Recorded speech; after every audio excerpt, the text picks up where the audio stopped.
பெருமையான பாத்திரம் நான் வெறுத்து தள்ளாமலே நீரம்பி வழியும் பாத்திரமா விளங்க செய்திடுமே. வெறுமையான பாத்திரம் நான் வெறுத்து தள்ளாமலே நீரம்பி வழியும் பாத்திரமாய் விளங்க செய்திடுமே. வேதத்தில் காணும் பாத்திரம் எல்லாம் இயேசுவை போற்றிடுமே. என்னையும் அவ்வித பாத்திரமா வணைந்து கொள்ளுமே. குயவனே குயவனே படைப்பின் காரணனே களிமண்ணான என்னையுமே கண்ணோக்கி பார்த்திடுமே. அப்படியாக கடவுள் ஆண்டவரே, இயேசு கிறிஸ்துவின் மூலம் ஜெபம் கேளும் நல்ல பிதாவே, அமர்ந்து கொள்ளுங்கள். உங்களோடு கூட பேசும்படியாக தேவ சமூகத்திலே காத்திருந்த போது தேவன் காண்பித்த வசனங்கள் ரோமருக்கு எழுதின நிருபம் 15வது அதிகாரம் 1வது வசனத்திலிருந்து 7வது வசனம் வரை வாசித்து 7வது வசனத்தை உங்களோடு கூட நான் பகிர்ந்து கொள்ள வாஞ்சிக்கிறேன். வாசிக்கலாம். Romans 15 chapter verse 1 to 7. அன்றியும் நாம் பலம் உள்ளவர்களாகிய நாம் நமக்கே பிரியமாய் நடவாமல் பலவீனருடைய பலவீனங்களை தாங்க வேண்டும். நம்மில் ஒவ்வொருவனும் பிறனுடைய பக்தி விருத்திக்கு ஏதுவான நன்மை உண்டாகும்படி அவனுக்கு பிரியமாய் நடக்க கடவன். கிறிஸ்துவும் நமக்கே பிரியமாய் நடவாமல் உம்மை நிந்திக்கிறவருடைய நிந்தைகள் என்மேல் விழுந்தது என்று எழுதியிருக்கிறபடியே நடந்தார். தேவ வசனத்தினால் உண்டாகும் பொறுமையினாலும் ஆறுதலினாலும் நாம் நம்பிக்கை உள்ளவர்கள் ஆகும்படிக்கு முன்பு எழுதியிருக்கிறவைகள் எல்லாம் நமக்கு போதனையாக எழுதியிருக்கிறது. நீங்கள் ஒருமனப்பட்டு நம்முடைய கர்த்தராகிய இயேசு கிறிஸ்துவின் பிதாவாகிய தேவனை ஒரே வாயினால் மகிமைப்படுத்தும்படிக்கு பொறுமையையும் ஆறுதலையும் அளிக்கும் தேவன் கிறிஸ்து இயேசுவினுடைய மாதிரியின்படியே நீங்கள் ஏக சிந்தையுள்ளவர்களாய் இருக்கும்படி உங்களுக்கு அனுக்கிரகம் செய்வாராக. ஆதலால் தேவனுக்கு மகிமை உண்டாக கிறிஸ்து நம்மை ஏற்றுக்கொண்டது போல நீங்களும் ஒருவரையொருவர் ஏற்றுக்கொள்ளுங்கள். அந்த கவனிங்கள். 7வது வசனத்தை நான் மறுபடி வாசிக்கிறேன். ஆதலால் மேல இருக்கிற 6 வசனத்தை நான் பேச போகல, அதை நீங்களே தியானித்துக் கொள்ளுங்கள். ஏராளமான காரியங்களை சொல்றதுக்கு இருக்குது. அதை நீங்கள் உங்களுடைய பர்சனல் டிவோஷனல்ல நீங்க தியானிக்கும்படியாக உங்களை கேட்கிறேன். 7வது வசனத்தை தான் கொஞ்சம் ஆழமாக பார்க்க போறோம். ஆதலால் தேவனுக்கு மகிமை உண்டாக. ஆண்டவரே, மகிமை உமக்கென்றோ என்று பாடுவது அல்ல சுவாமி, என் வாழ்க்கையிலே தேவனுக்கு மகிமை உண்டாக. நீங்கள் எதை செய்தாலும், புசித்தாலும் குடித்தாலும் தேவனுக்கு மகிமையாக, என்னத்தை செய்தாலும் என்று எழுதுகிறார் 1 கொரிந்தியர் 10வது அதிகாரம் 31வது வசனத்துல. ஆகையால் நீங்கள் புசித்தாலும் குடித்தாலும் எதை செய்தாலும் எல்லாவற்றையும் தேவனுடைய மகிமைக்கென்று செய்யுங்கள். Including your eating habits sir, including your eating habits. எதை செய்தாலும், புசிக்கிறது குடிக்கிறது கூட தேவனுக்கு மகிமையாய் இருக்க வேண்டும் என்று சொல்லுகிற வேதத்தில் தேவனுக்கு மகிமை உண்டாக. இப்பொழுது வாசிப்போம்.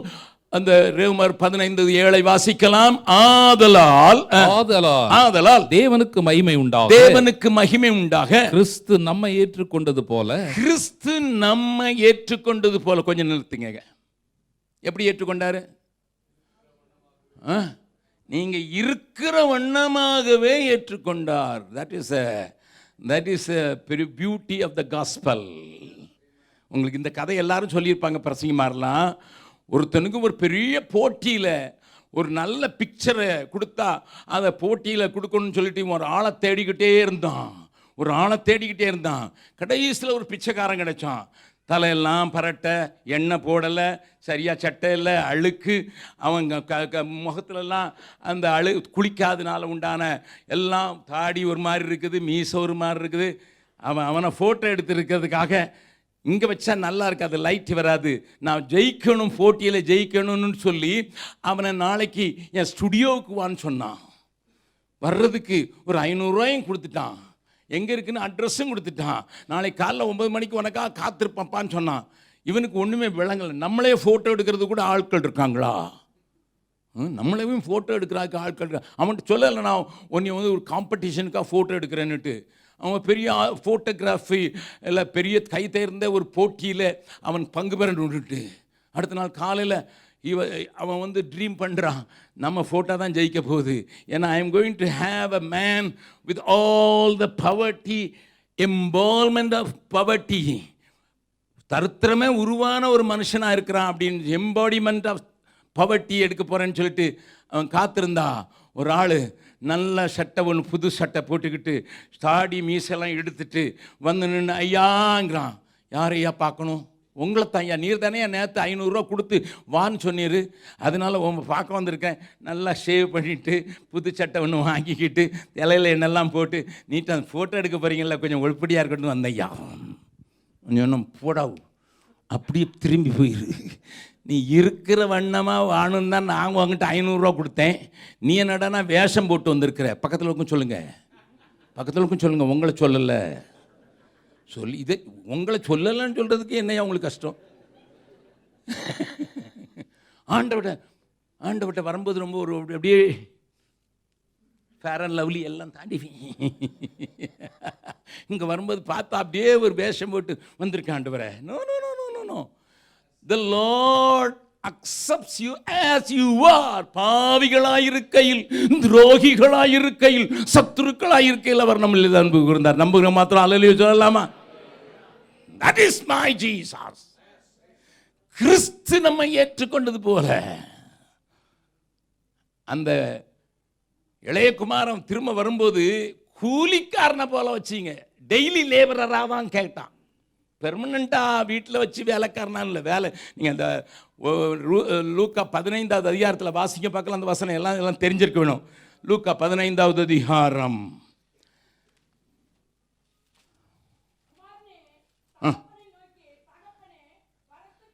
19. சரி, அது ரைட் தான். வாசித்து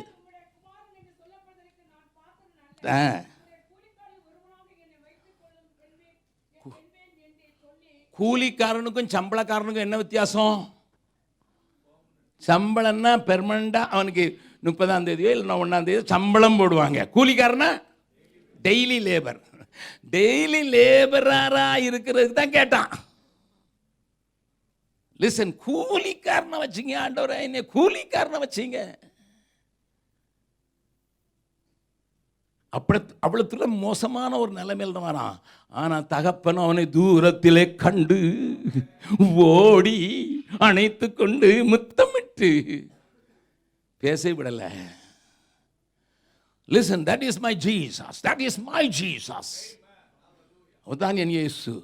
நான் இருக்கணுமாவே என்ன குறையுள்ள, நான் அடிக்கடி பாடுகிற பாடலை நீங்கள் மறுபடியும் பாடுங்களா. குறைவுள்ளோனாலும்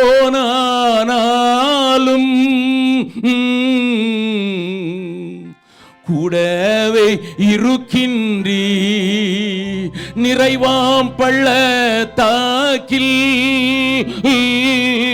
மெதுவாக நடத்துகிறீ, இறைவனாம் இயேசு எல்லாவற்றாலும் திருப்தி ஆக்குகிறீ, திருப்தி ஆக்குகிறீ. வலது கை சொல்லி, ஓஹோ இயேசு உமதன்பு எத்தனை பெரியது, ஆகாயம் பூமி ஆழிமலைகளுக்கெல்லாம் பெரியது, ஆகாயம் பூமி ஆழிமலைகளுக்கெல்லாம் பெரியது. ஓஹோ இயேசு உமதன்பு. நல்ல கவனி, கிறிஸ்து நம்மை ஏற்றுக்கொண்டது போல ஒருவருக்கொருவர் ஏற்றுக்கொள்ளுங்கள். The greatest problem for relationship is this: we don't accept each other. என்னையும் ஏற்றுக்கொள்ள மாட்டாங்கங்க. தலைவர்களுக்கே அது பிரச்சனை இருக்குது. If you want to be a leader, உங்களை ஏற்றுக்கொண்டு உங்களை அக்செப்ட் பண்ணி உங்கள் பின்னால் போகிறதுக்கு ரெடியாக போயிடனா. சில தலைவர்கள் இருக்காங்க தமிழ்நாட்டில், தலைவர்கள்னு போட்டிருப்பான், எத்தனை பேர் பின்னால் இருக்கான், இனிமே தான் வருவான். கூப்பிடுறது மட்டும் தலைன்னு கூப்பிட்டுக்கிட வேண்டியது. நல்லா கவனிங்க, நம்ம தலைவர்னு நம்மளே சொல்லிக்கூடாது. நான் தலைவர் வந்திருக்கேன்னு சொல்லக்கூடாது. என் பின்னால் 10 பேர் இருந்தாலும் அவன் சொல்லுவான் தலைவர் வாழ்க. நம்ம தலைவருக்கு காசு பிரியாணி வாங்கி கொடுத்தாது தலைவர்.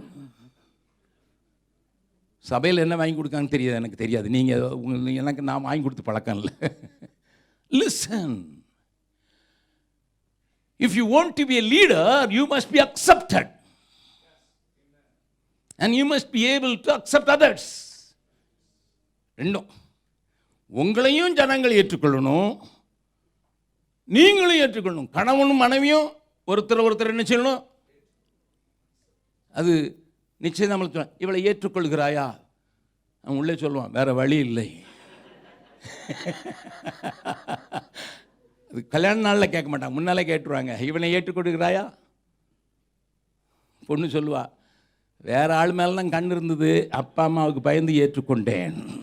அவன் சொல்லுவான், நான் ஒன்றை வளர்த்தாலும் அதிகமாக 4 பேரை வச்சிருந்தேன், இப்பொழுது உன்னை மட்டும் ஏற்றுக்கொண்டேன். நல்ல கவனிங்க, நீங்கள் என்னை ஏற்றுக்கொள்ளுங்க, நான் உன்னை ஏற்றுக்கொண்டாதான் திருமண வாழ்க்கை ஒழுங்காக இருக்கும். ஆதாமுக்கிட்ட ஏவாளை கொண்டு வந்து அவங்ககிட்ட என்ன குவாலிஃபிகேஷன் வேணுண்டோ, ஆதாமே நான் உன்னை உண்டாக்கியிருக்கேன், ரொம்ப அழகாக உண்டாக்கியிருக்கேன்டா, என்ன மாதிரியே உண்டாக்கியிருக்கேன்டா, மூக்கு மொழியெல்லாம் இந்த மாதிரி தான் இருக்குது, அதனால் உனக்கு எப்படிப்பா பொண்ணு வேணும்னா அவன் என்ன சொல்லியிருப்பான்?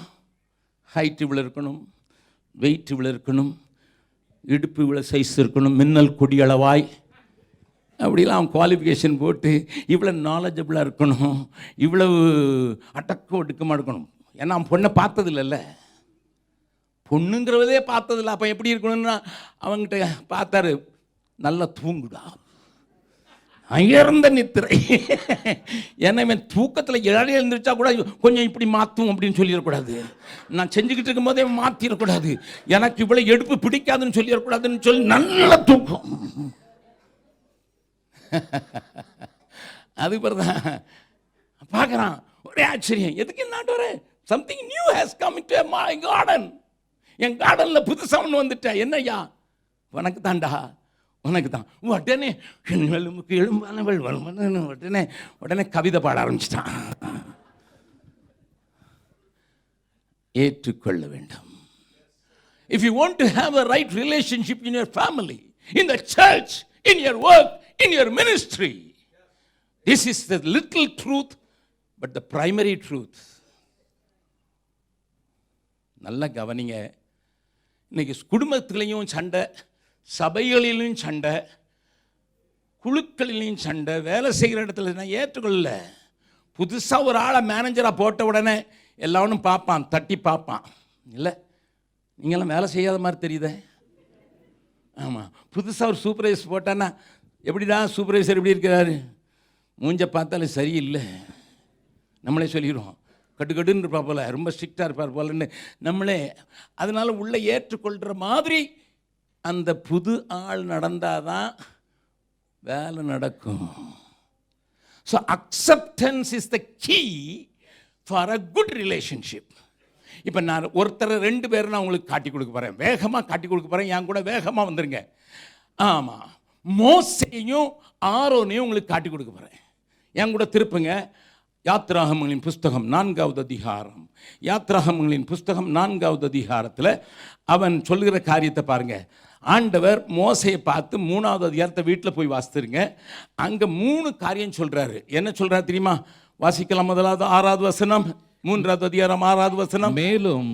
மேலும் கர்த்தர் அவனை நோக்கி, உன் கையை உன் மடியிலே போடு என்றார். 3வது அதிகாரத்தின் 6வது வசனத்தை முதல்ல வாசிங்க. 3:6. பின்னும் அவர் நான் ஆபிரகாமின் தேவனும் ஈசாக்கின் தேவனும் யாக்கோபின் தேவனுமாகிய உன் பிதாக்களுடைய தேவனாயிருக்கிறேன் என்றார். அதுக்கு முன்னால 2வது அதிகாரம் 24வது வசனத்தை வாசிங்க. தேவன் அவர்கள் பெருமூச்சை கேட்டு தாம் ஆபிரகாமோடும் ஈசாக்கோடும் யாக்கோபோடும் செய்த உடன்படிக்கையை நினைவு கூர்ந்தார். நீங்க எதுக்காக மோசேட்ட சொல்றாரு நான் ஆபிரகாமின் ஈசாக்கின் யாக்கோபின் தேவன் என்று? Moses, I have given the promise. I am going to fulfill the promise. Okay, வந்து பார்த்த உடனே சொல்ற நான் ஆபிரகாமின் தேவன்பா, ஈசாக்கின் தேவன்பா, யாக்கோபின் தேவன். I have promised them that I will give my people the promised land. ஓ, ப்ராமிஸ் கொடுத்துட்டாரு. 2வது ப்ராமிஸ் மட்டும் கொடுக்கலடா. இப்போ 3வது அதிகாரத்தில் ஒரு 2 வசனத்தை வாசித்த பிறகு போகலாம். இப்போ வாசிக்கலாம். 20வது வசனம். ஆகையால் நான் என் கையை நீட்டி எகிப்தின் நடுவிலே நான் செய்யும் சகலவித அற்புதங்களாலும் அதை வாதிப்பேன். அதற்கு பின் அவன் உங்களை போக விடுவான். நல்லா கவனிங்க. 20வது வசனத்தில் ஆண்டவர் தெளிவா சொல்றாரு, I will prove my power over there. I am going to fulfill the promise as well as I am going to prove that I am a powerful God. பவரை கொடுத்துட்டாரு. அது பேர் பிரசன்ஸ். நான் இறங்கிட்டேன், என் கூட வா. நீங்கள் வாசிங்க வீட்டில் போய், டைம் இல்லை. 3 காரியம். ப்ராமிஸ் கொடுத்தாரு, பவர் கொடுத்தாரு, பிரசன்ஸ் கொடுத்தாரு. என் பிரசன்னம் அவன் கூட இருக்கும்பா, வா. ஆனால் அவனுடைய ரெஸ்பான்ஸ் எப்படி? 4வது அதிகாரம் 1 வசனம். அப்பொழுது மோசே, அவர்கள் என்னை நம்பார்கள். பிரச்சனை தான். பவர் இருக்குது, ப்ராமிஸ் இருக்குது, உங்களுடைய பிரசன்னமும் இருக்கும். ஆனால் அவன் நம்பணும்ல. That means they will not accept me. ஏன்னா பழைய காலத்து நினைவெல்லாம் வருது, ஓல்டு எக்ஸ்பீரியன்சஸ். இவனுக்கு சண்டை போட்டுக்கிட்டு இருந்தானுங்க. ஆண்டவரே உமக்கு தெரியாதா? நான் சண்டை போடும்போது ஒரு எகிப்தியனும் ஒரு இஸ்ரவேலனும் சண்டை போட்டான். எனக்கு அப்போஸ்தலர் 7:22 வீட்டில் போய் வாசித்தீங்க. எகிப்தினுடைய சகல கலைகளும் சொல்லிக் கொடுக்கப்பட்டிருந்தது. கராத்தே சொல்லிக் கொடுக்கப்பட்டிருந்தது, ஜூடோ சொல்லிக் கொடுக்கப்பட்டிருந்தது, வாழ் வீசுறது எப்படின்னு சொல்லி தெரிஞ்சு கொடுத்திருந்தது. எனக்கு எல்லா கலையும் சொல்லப்பட்டிருந்தது. I was an expert in everything. I used my martial arts. போட்டேன், ஒன்று செத்து போயிட்டான். போடல செத்து போயிட்டான். நான் பார்த்தேன், அங்கேயும் பார்த்தேன், ஒருத்தனும் பார்க்கல, குழி தோண்டி புதைச்சிட்டேன். இஸ்ரவேலுக்கு உதவி செய்யணும். ஏன்னா ஐ பிலாங் டு தெம். எனக்கு ரெவலேஷன் வந்துச்சு. I belong to these people. உனக்கு தம்ப சொந்தக்காரன் சொல்றது காட்டிக்கிறதுக்கு. சரி, அடுத்த நாள் பாரு, 2 இஸ்ரவேல சண்டை போட்டுக்கிட்டு இருக்கான். அவன்கிட்ட போய் I wanted to play a peace maker role.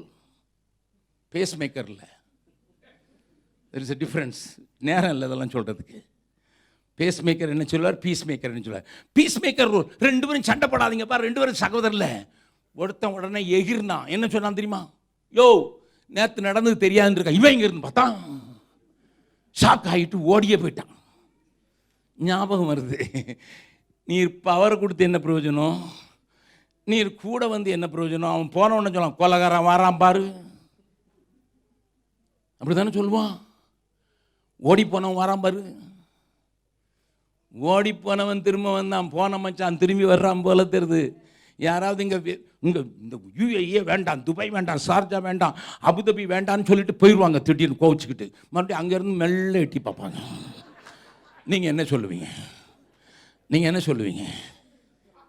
போன மச்சான் பூமணத்தோட சிலர் கோமணத்தோட. ஹலோ, அவங்கிட்ட போய் நீர் உங்களை விடுதலை ஆக்கிறதுக்கு கர்த்தரை அனுப்பி நான் ஏற்றுக்கொள்ள வேணாம். அப்போஸ்தலர் 7வது அதிகாரத்தில் அவன் ஸ்டீஃபன் சொல்கிறான். என்ன சொல்கிறான் பாருங்க. அப்போஸ்தலர் 7வது அதிகாரம்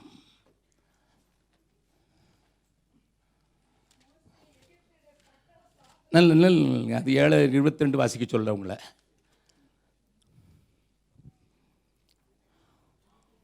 வாசிங்க, 27வது வசனத்தை வாசிங்க. பிறனுக்கு அநியாயம் செய்தவன், பிறருக்கு அவன் அநியாயம் செய்தவன் அவனை பிடித்து தள்ளி, மோசையை பிடித்து தள்ளி, எங்கள் மேல் அதிகாரியாகவும் நியாயாதிபதியாகவும் உன்னை ஏற்படுத்தினவன் யார்? அன்னைக்கு நான் பார்வோனுடைய குமாரத்தின் மகன் என்கிற அதிகாரம் இருந்தது. 50,000 டன் கோல்டுக்கு சொந்தக்காரனா இருக்கும் போது, எல்லா கலைகளிலும் நிபுணனா இருந்த போது, என்னை பார்த்தவன் கேட்டான், யாருடா உன்னைய வச்சது? ஜட்ஜா யாருடா வச்சது? லாடா யாருடா வச்சதுன்னு அப்பமே கேட்டான். இப்போ மாமனார் வீட்டை தான் ஆட்டாதான் மாற்றிக்கிட்டு இருக்கேன். இப்போ போ சொல்றாரு. எனக்குன்னு ஒரு 1/2 கிராம் தங்கமும் இல்லை, எனக்குன்னு ஒண்ணுமே இல்லை. அன்னைக்கு அவ்வளோ இருந்த போதே ஏற்றுக்கொள்ளல, இன்னைக்கு ஒன்றும் இல்லாத போது ஏற்றுக்கொள்வானா? நம்ப மாட்டான் ஆண்டவரே. they will not accept me. நல்ல கவனிங்க. அன்னைக்கு அதிகாரத்தோடு போனேன், பவர். இன்னைக்கு பவர்லெஸ். என்னை ஏற்றுக்கொள்வானா? ஒண்ணுமில்லாதவனை எப்படியா ஏற்றுக்கொள்வான்? எல்லாம் இருக்கும்போதே ஏற்றுக்கொள்ள தள்ளிட்டாங்க. அது கூட்டமா தள்ள, ஒரு ஆளே சொல்லிட்டான், போடா. Who appointed you? Who gave you the authority? அந்த ஆளுங்கிட்ட மறுபடியும் அனுப்புறீர. Will they accept me? நிறைய பேருக்கு வாழ்க்கையில் இதுதான் பிரச்சனை. கடந்ததை நினைத்து தினம் கண்ணீர் வடிக்கின்றாயோ? தெரிந்தவர் பாடலாமா? கடந்ததை நினைத்து தினம் கண்ணீர் வடிக்கின்றாயோ? நடந்ததெல்லாம் நன்மைக்கே, நன்றி நன்றி சொல்லு.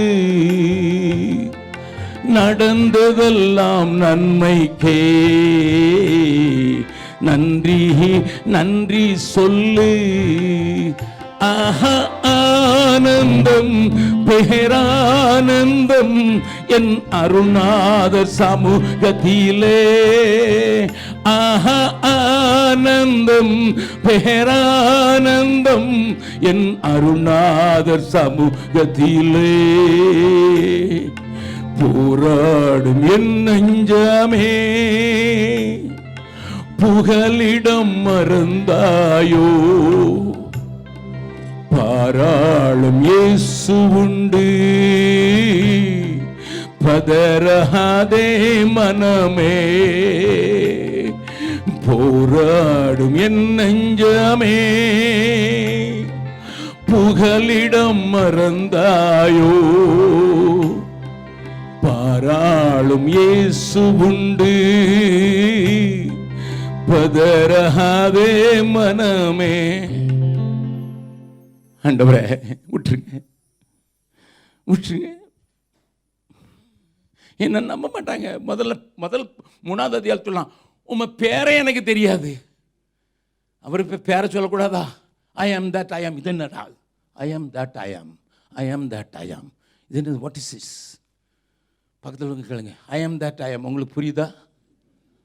புரியுதா? பேர் என்னன்னு சொல்லுனா ஐ ஆம் தட் ஐ ஆம். இது என்ன பேர்? ஒழுங்கா சொல்லு. முனியாண்டி பழனியாண்டி ஏதாவது சொல்லு. ஐ ஆம் தட் ஐ ஆம். What is this? It is an English sentence sir. பிள்ளைகிட்ட சொன்ன, உன் பேர் என்னப்பா? இந்த பாப்பா வந்து என்கிட்ட கேட்குது, அங்கிள் உங்கள் பேர் என்ன? ஐ ஆம் தட் ஐ ஆம். சரி, நட்டு கலந்ததுனால தான் இந்தியாவிலேருந்து வந்திருக்காரு போல நினச்சிக்கிடுவாவா? பேர் சொல்லுடா. நம்ம ஊரில் சிலர் கேட்டால் போதும், டாக்டர் சோன்சோ, பாஸ்டர் சோன்சோ. உங்கள் அம்மா பேர் விட்டது சொல்லுடா. பாஸ்டர்னு ஒட்டியா விட்டாங்க. சிலர் கையெழுத்து போடுறத டாக்டர் சோன்சோ. நான் சொன்னேன் பேங்கில் கொடுத்தா செல்லாது.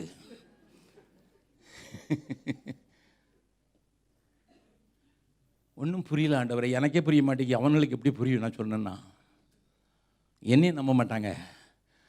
I am a rejected piece. They have kicked me out. I am a rejected person. Will they follow me? Will they accept me?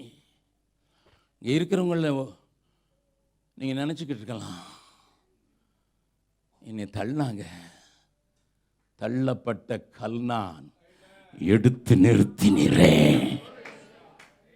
அல்லேலூயா. பேசிகிட்டே போனால் ராத்திரி முழுதும் பேசிடுவேன். Listen, the old experiences pulled him down.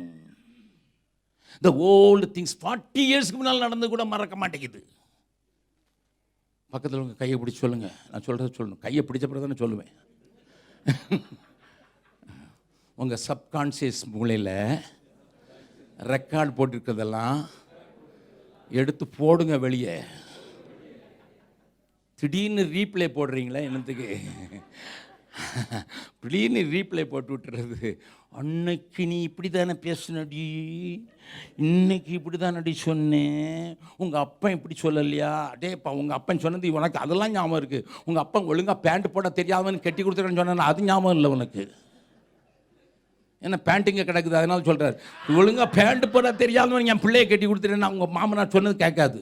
உங்கள் அப்பன் வந்தாருன்னா ஒரு புது வண்டி வாங்கி கொடுத்துருவேன்னு சொன்னார், அது மறந்துட்டான். எத்தனை பேர் வீட்டில் நடக்குது இதெல்லாம்? எல்லாம் உங்கள் வீட்டில் நடக்கிறது தான் எனக்கு காத்து தெரியும்.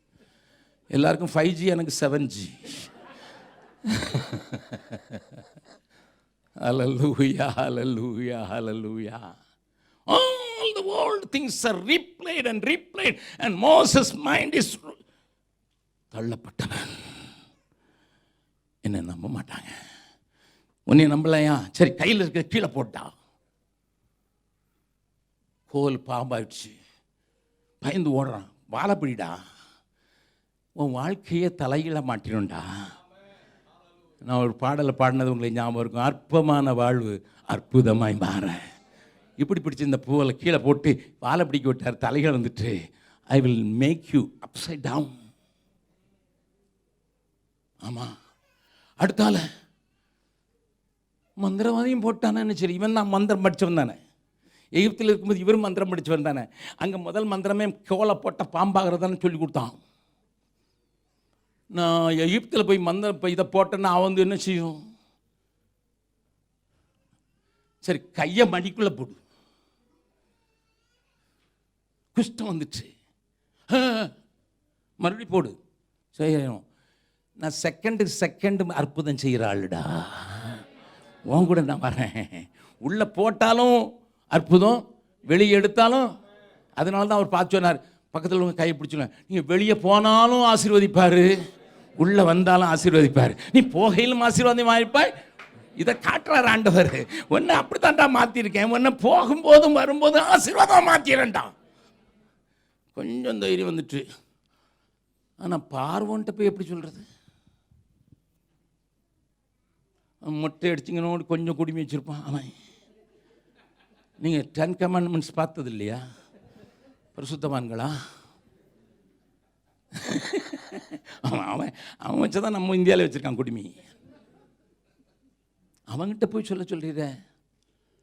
அவனுக்கு எப்பவும் ரத்தம்னா பயம்டா. தண்ணியே ரத்தமாக்குறேன்னு சொல்லு, நதியே தண்ணியே ரத்தம் போ. இப்போ ஒன்றும் சொல்லி தப்பிக்க முடியல. ஒன்று என்னை விட்டுட்டு வேற யாரையாவது வரும், பேச பண்ணியாது. ஏன்னா 40 வருஷமாக பேச்சே மறந்து போச்சு. இந்த ஆடுகளோடு கடந்து என் பேச்சே போச்சு. எல்லாம் பே பே பே பே பே பே. பாஸ்டர் இங்கே வலிக்கு, பாஸ்டர் இங்கே வலிக்கு, பாஸ்டர் இங்கே வலிக்கு, பாஸ்டர் இங்கே வலிக்கு. இதே கேட்டு எனக்கும் வலி வந்துட்டு பேச்சே போயிடுச்சப்பா. ஆண்டவர் கோவம் வந்துட்டு. வாசிக்கலாம் 4வது அதிகாரம். அப்பொழுது கர்த்தர், யாத்திராகமம் 4வது அதிகாரம். அப்பொழுது கர்த்தர் மோசேயின் மேல் கோபம் உண்டவராகி லேவியனாகி ஆரோன் உன் சகோதரன் அல்லவா, அவன் நன்றாய் பேசுகிறவன் என்று அறிவேன். அவன் உன்னை சந்திக்க புறப்பட்டு வருகிறான். உன்னை காணும் போது அவன் இருதயம் மகிழும். 40 வருஷமாச்சு தம்பி எங்க போனானே தெரியாது ஆரோனுக்கு. அவன் எதிர்கொண்டு வர்றானா. What are you doing? In your silence I was at work. Moses, when you were silent behind the flock of your father-in-law, உன் மாமனார் வீட்டு ஆட்டம் அடித்து நீ பிடிச்சிட்டு பேசக்கூட அது கூட பேச முடியாது. அப்படி இருந்தல்ல நீ அது உன்னுடைய சைலன்ஸ் பீரியட். நீ சைலண்ட் பீரியட் உனக்கு, எனக்கு அது ஒர்க்கிங் பீரியடா. சைலண்ட் அவனை ரெடி பண்ணிக்கிட்டே இருந்தேன். தம்மன் திரும்பி வருவான், அவனை எதிர்கொண்டு போகணும், நீ அவனுக்கு அசிஸ்டண்டாக இருக்கணும், அவனை ப்ரிப்பேர் பண்ணிட்டு இருந்தா. பக்கத்தில் சொல்லுங்க, நீங்கள் சைலண்டாக இருந்தாலும் என் ஆண்டவர் வேலை செய்கிறார். I am getting excitement when I think of my God and His kind of work. பார்க்குறதுக்கு ஒன்றுமே நடந்தாத மாதிரி தான் இருக்கும். அண்டர் கிரவுண்டில் அவர் வேலை செஞ்சுக்கிட்டு தான் இருக்காரு. இன்னொன்று ஒரு உபவாசம் போட்டு பார்த்துட்டேன், ஜெர்மனி பார்த்துட்டேன், பெரிய பெரிய ஆளுங்களுக்கு லெட்டர் எழுதி பார்த்துட்டேன். அவங்களும் சொன்னாங்க துக்க நாட்கள் முடிஞ்சு போகணும், எப்போ முடியும் சொல்லணும். அவங்ககிட்ட அது ஒன்று தானே இருக்குது, ஸ்டிக்கர். எப்போ தான் முடியும் ஆண்டவரே, எப்போ முடியும்? டேய், I am working silently when you without your knowledge. When you இந்த பாட்டு வெஸ்லி பாடின பாட்டில் 2வது கவி என்ன சொன்னோம்? எப்படி பாடணும்? வழி இல்லாத இடங்களிலும் கொஞ்சம் திங்க் பண்ணி பாருங்க. There was no border with a wall. மெக்சிகோவுக்கும் அமெரிக்காவுக்கும் இடையில ட்ரம்ப் வால் கட்டினார், பைடன் விட்டுட்டு போயிட்டார், இப்போ மறுபடியும் கட்டுறாங்க. பீகாருக்கும் நேபாளத்துக்கும் பார்டரே கிடையாது. அதை மாதிரி இல்லை, பார்டர் இல்லாத ஊரில் நான் எந்த வழியில் போகிறேன்னு எங்கள் அண்ணனுக்கு எப்படி தெரியும்? அவன் என்னை வந்து சந்திப்பார்னு சொல்கிறது. அது வேறு காரியெல்லாம் 40 வருஷத்தில் என் மூஞ்சே மாறி போச்சு. லெலினை பார்த்தாலே எனக்கு மாறி போட்டுச்சு. அவர் வரும்போதெல்லாம் என் ரூமில் வந்து டிஃபனை கொடுத்து உட்காந்து கதை அடித்ததெல்லாம் போது மூஞ்சே மாறிட்டு நான் சொன்னேன். அப்போ தான் நினச்சேன், ஓஹோ டைன்னு ஒன்று இருக்குது போட்டுக்கிட்டாரு.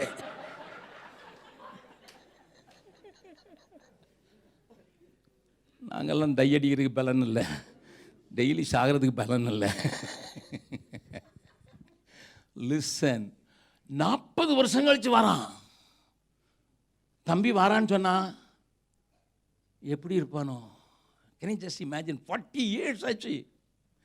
நிறம் மாறி கதை எல்லாம் மாறி வருவான். அவனை எப்படி அடையாளம் கட்டி விடுவான்? ஆண்டவரே, அவனை ரெடி பண்ணியிருக்கேன்னு சொல்லி எப்படி நீ ஐடென்டிஃபை பண்ணுவான்? என்ன எப்படி ஐடென்டிஃபை பண்ணுவான்? ப்ரிப்பேர் பண்ணது மாத்திரம் இல்லைடா, அவன் ஆவியில் உன்னை கொடுத்து ஒரு பிக்சர் கொடுத்து வச்சுருக்கேன். ஐ ப்ரிப்பேர்ட் அ பர்சன். நீங்கள்லாம் அந்த ஆரோனை குறித்து தப்பாகவே நினச்சிருக்கீங்க. பக்கத்தில் சொல்லுங்கள், ஆரோனை குறித்து தப்பாகவே நினச்சிக்கிட்டு இருக்கீங்க. அவன் நினைக்கும் போதெல்லாம் கண்ணுக்குட்டி செஞ்சவன் தான் நினைப்பீங்க. அவன் கண்ணுக்குட்டி செஞ்சது உங்களால் வந்த வேணா தான். நீங்கள் போட்டு நெருக்கிறதுனால அவன் கண்ணுக்குட்டி செஞ்சிட்டான்.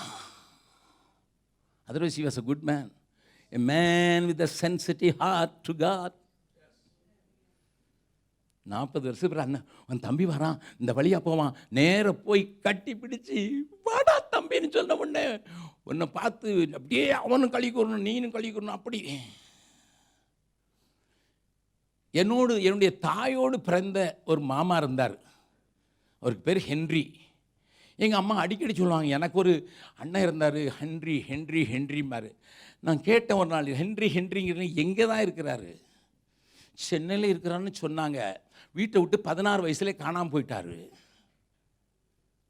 எங்கள் அம்மாவுக்கு கூட நான் கேட்டேன், ஹென்றி மாமாவுடைய முகம் உங்களுக்கு தெரியுமான்னு கேட்டேன். அவங்க சொன்னாங்க, அப்போ நல்லா தான் இருந்தான் கொழுன்னுட்டு, இப்போ எப்படி இருக்கிறானோ தெரில. உங்களுக்கு ஏதாவது செய்தி உண்டா? சென்னையில் இருக்கிறான்னு செய்தி உண்டு. திடீர்னு ஒரு நாள் எங்களுக்கு ஒரு டெலகிராம் வந்தது, அக்கா நான் உங்களையும் உங்கள் குடும்பத்தையும் பார்க்க வருகிறேன். ஏனென்றால் திடீர்னு ஞாபகம் வந்துட்டு. I was 17 that time, 16. நான் 16 வயசு. எங்கள் அம்மாவுக்கு கல்யாணம் ஆகும் முன்னாலே அவர் ஓடி போயிட்டார். எங்கள் அப்பாவுக்கு அவங்கள யாருன்னு தெரியாது. எங்கள் குடும்பத்தில் எங்கள் தாத்தாவுக்கு 2வது மனைவி, அவங்களுக்கு பிறந்த பிள்ளைங்க யாருக்கும் தெரியாது. ஹென்றி மாமான்னு சொல்லுவாங்க. நாங்கள் ஹென்றி மாமான்னு ஒருத்தர் இருக்கிறாரு, சென்னையில் இருக்கிறாருன்னு மட்டும்தான் தெரியும். ஒரு நாள் அவருடைய ஃப்ரெண்டை கூட்டிகிட்டு வந்தார். இவர் தான் ஹென்றி மாமான்னு. இந்த கருவாட்டு பையனை தான் நீங்கள் சொன்னீங்களா இவ்வளோ நாள் மாமா கொழுன்னு இருந்தானே, கருவாடு மாதிரி வந்து நிற்கிறாரு. நான் மறுபடியும் கதை சொல்ல விரும்பலை, எங்கள் அம்மா கதையை சொல்லி பிரயோஜனம் இல்லை. எங்கள் அம்மாவை சொல்கிறான், அண்ணா நீ ஹென்றி தானா? அப்போ 16 வயசில் அவர் பண்ண சேட்டே சொன்னார்ல, அப்போ எங்கள் அம்மா சொல்கிறான், நீ தான் அந்த சேட்டை பண்ணவன். See, after so many years, 40 years பிறகு இந்த ஆரோன் வந்து 1 நிமிஷம் மகிழ்வான்னா, I couldn't understand. இன்னைக்காவது ஃபோட்டோ இருக்குது பார்த்துக்கலாம், அல்லது ஏயாவது கேட்டு சொல்லி வந்தானான்னு கேட்டால் யார் சொல்லும்? Artificial intelligent. He has got a very strong spirit, very sensitive spirit, very clear spirit. அவனை ரெடி பண்ணி வச்சுருக்கேன்டா, நல்லா பேசுவான், அவனை உனக்கு அசிஸ்டண்ட்டை தர்றேன். நல்லா கவனிங்க. இப்போ என்னை ஏற்றுக்கொள்ள மாட்டாங்கன்னு சொன்னவரை இந்த ஆளை ஏற்றுக்கொள்ளணும். ஆரோன்ட்ட குணம் கொஞ்சம் சில நேரங்களில் ப்ரெஷரில் வந்தான்னா அவுட்டு. 4 பேர் சேர்ந்தான்னா இவனுக்கு ப்ரெஷர் ஏறிடும். எல்லாரும் சொன்னாங்க 40 நாள் தான் ஆயிருந்து மோசை மேலே போய் எத்தனை நாள் தான் இருந்தது? 40 நாள்னா என்ன அர்த்தம்? 1 மாதமும் 10 நாள் இவ்வளோ தானே இருக்குது. அதுக்குள்ளே அங்கே மேகம் இருக்குது, சத்தம் கேட்குது, மின்னல் அடிக்குது, அதெல்லாம் கேட்குது. இவனுக்கு எல்லாம் கீழே கேட்குது. இவனுக்கு சொல்லிட்டானே, மோசைக்கு என்ன சம்பவித்ததோ தெரியும், அறியோம், எங்களுக்கு முன்னதாக போகிற தேவர்களை உண்டாக்குங்கள். காடுன்னு கொண்டு வந்தார். இவனை காட்ஸ் தேடினா. அது ஒரு பெரிய விளக்கம். ஏன்னா இருந்தது பூரா எகிப்தில் நிறைய கடவுள்களை பார்த்தாங்க. மாட்டை பார்த்தான், ஆட்டை பார்த்தா, எல்லாத்துக்கும் கவலை, தவளைக்கும் பேனை கூட அவன் கடவுளாக வச்சுருக்கான் எகிப்து தேசத்துக்காரன். நான் தூத்துக்குடி மீட்டிங்கில் பேசும்போது எனக்கு ஒரு டிராக்டர் கொண்டு வந்து தான் நேத்தான் எஸ்எல் சொல்லிக்கிட்டு இருந்தான், ஞாபகப்படுத்தியிருந்தார். அங்கே நான் பேசிக்கிட்டு இருக்கேன் தூத்துக்குடியில். 3வது நாள் மீட்டிங்கில் நான் வர்றதுக்கு முன்னால் அங்கே டிராக்டர் கொடுத்துருக்காங்க. வெஸ்லி முதல்ல கிடச்சிச்சு. அவர் அண்ணனுக்கு தெரியக்கூடாது, போட்டு வாங்கிடுவாருன்னு சொல்லி அங்கே போட்டால் வந்தால் நான் பார்த்தேன். என் கையில் வந்து நான் வந்து சொன்னேன், இயேசு கிறிஸ்து சீலை மேலே பேன் ஓடிச்சுன்னு எழுதியிருக்கான். இயேசு கிறிஸ்து சீலை மேலே பேன் ஓடிச்சு, குளிச்சவே மாட்டார், அவரை தெய்வமாய் கொண்டிருக்கிறோம், அப்படி இப்படின்னு எழுதியிருக்கான் இயேசு கிறிஸ்து பற்றி. நான் எந்திரிச்சோன்னே சொன்னேன், இயேசு கிறிஸ்து மேலே பேன் இருந்தோ இல்லையோ எனக்கு தெரியாது, உனக்கு ஏதாவது புஸ்தகம் கிடச்சுன்னா கொண்டு வா, நான் பார்த்த இயேசு கிறிஸ்து பரிசுத்தராக இருந்தார்னு சொல்லிட்டு. ஆனால் நான் ஒன்று மட்டும் கேட்குறேன், அவர் சேலையில் பேன் இருக்கவே இருக்கட்டும். அடுத்த நேரம் சாயங்காலம் திரும்ப வந்து நோட்டீஸ் கொடுத்து நான் தேடுறேன், துண்டை காணும் துணியை காணும் என்று ஓடிவிட்டான். Listen to me. ஆளுங்கள்ட்ட ப்ரெஷரில் ஒரே நாளில் காணிக்கை எடுத்தான் பாருங்க. பக்கத்தில் கிரேட் ஃபண்ட் ரைசர், தங்க கண்ணுக்குட்டி செய்கிற அளவுக்கு ஒரே இருங்கன்னு சொல்லி பார்க்குறாங்க. நிலம் வாங்க போகிறோன்னு சொன்னாங்க, எல்லாம் கொடுத்தோம், எங்கே வச்சுருக்காங்கன்னு தெரில, நிலம் இருக்க மாட்டேங்குது தெரில, பேங்க்கில் இருக்கா பிரதர் பணம், வட்டி போட்டிருக்கான், குட்டி போட்டிருக்கணும் இவ்வளோ நேரம், ஆனால் வட்டி தான் போட்டுருக்கு. நான் பாருங்கள், ஒரு அடி அடித்தான், எல்லாம் தங்கத்தை கொண்டு வந்துட்டு பெரிய தங்க ஃபண்ட் ரைசிங்கில் பயங்கரமான ஆள் ஆரோன். ஃபண்ட் ரைஸ் ஒரு அடி அடித்தாலும் போதும், அடித்தான் பாருங்க, எல்லாருக்கும் விளங்குற மாதிரி ஃபண்ட் ரைசர். அவனை தான் உனக்கு அசிஸ்டண்ட்டாக தரப்போகிறேன்ப்பா. ஆனால் அவங்ககிட்ட இருக்க ஒரு பெரிய நல்ல குணம் என்ன தெரியுமாடா, அவனுக்கும் உனக்கும் விரோதமாக முறுமுறுப்பாங்க. அப்போது நான் அதை அனுப்பி அவங்கள கொல்லுவேன். நீ சொல்லுவேன், அவங்க நடுவில் போய் தூப கலசத்தை பிடிச்சி நில்லுன்னுட்டு. என்னாகும் 16வது அதிகாரத்தில் இருக்குது, பிறகு படிச்சிங்க. என் வேதம் சொல்கிறது, போன்னு சொன்னா ஓடுவாயா. என் ஜனம் பாவத்தில் அழியக்கூடாதுங்கிறதுல அவனுக்கு அவ்வளோ வைராக்கியம். My Bible says he Aaron ran.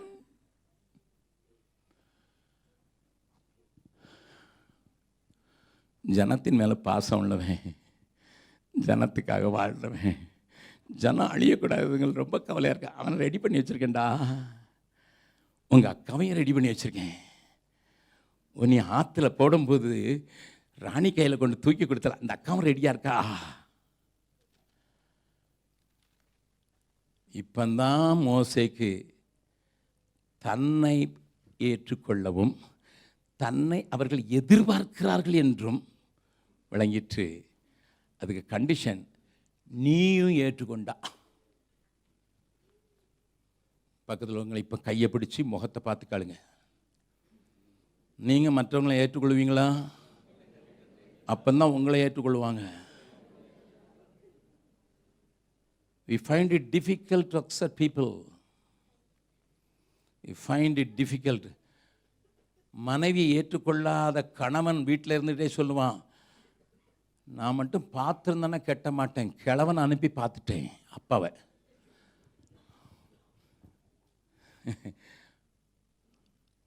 எனக்கு தெரிஞ்ச ஒரு குடும்பம், அவர் இங்கே தான் ஒருத்தர் இருக்கார், நீங்கள் போய் அந்த பிரசங்கத்தை சொல்லிடாதீங்க. அண்ணியை கூப்பிட்டு போனாங்க பொண்ணை பார்க்குறதுக்கு. இவரும் போனார், மாப்பிள்ளையும் போனார், அப்பாவும் போனாங்க, அம்மாவும் போனாங்க, அண்ணியும் போனாங்க. அண்ணி சொன்னாங்க நல்லா இருக்கிறாடான்னுட்டு. அதனால் கல்யாணத்தில் முதல்ல வெயில் போட்டிருந்தாங்க, அதனால் பார்க்கல. திறந்த பிறகு தான் தெரிஞ்சது மண்வட்டி மாதிரி அவளுக்கு பல்லு. புரிஞ்சுதான்? உங்களுக்கு மண்வட்டிலாம் தெரியாதோ? The marriage ended in divorce. ஏற்றுக்கொள்ளலை. தேவ சன்னிதியில் நின்று உனக்காக வாழ்வேன்னு சொன்னார். இப்போ ஏற்றுக்கொள்ள முடியலை. She was in high position in a bank, earning much more than this fellow. ஆனால் ஏற்றுக்கொள்ள முடியல. சில இடத்துல பெண்கள் சொல்லுவாங்க, நான் ஒரு மியூசிக் ஆளை தேடினேன், இந்த ஆளுக்கு மியூசிக்கும் வர மாட்டேக்கு, இவனுக்கு மியூ போயிடுச்சு, சிக்காவே இருக்கிறான், எந்த நாளும் இவன் சிக்கு தான், நான் தான் மியூசிக் போட வேண்டியிருக்குது. வாழ்நாள் என்னைக்கே முடிஞ்சு போச்சு. 3 பிள்ளையும் பெற்றாச்சு. யோபுனுடைய மனைவி மாதிரி தான் 10 பிள்ளை பெற்றுட்டு சாகுன்னு சொல்லிட்டு, புண்ணு வந்தோடனே சாவுண்டை சாவுண்டை சாவுண்டை அப்படின்னு தற்கொலை பண்ணு சொல்லிட்டு, புண்ணெல்லாம் போன உடனே மறுபடியும் வந்து 10 பிள்ளை பெற்றுட்டா.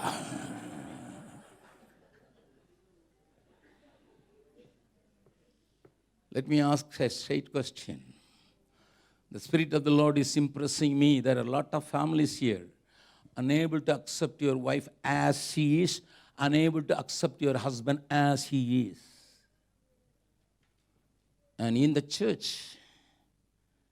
you don't accept certain people. கிறிஸ்து நம்மை ஏற்றுக்கொண்டது போல ஒருவரை ஒருவர் ஏற்றுக்கொள்வோம். கண்களை மூடலாமா?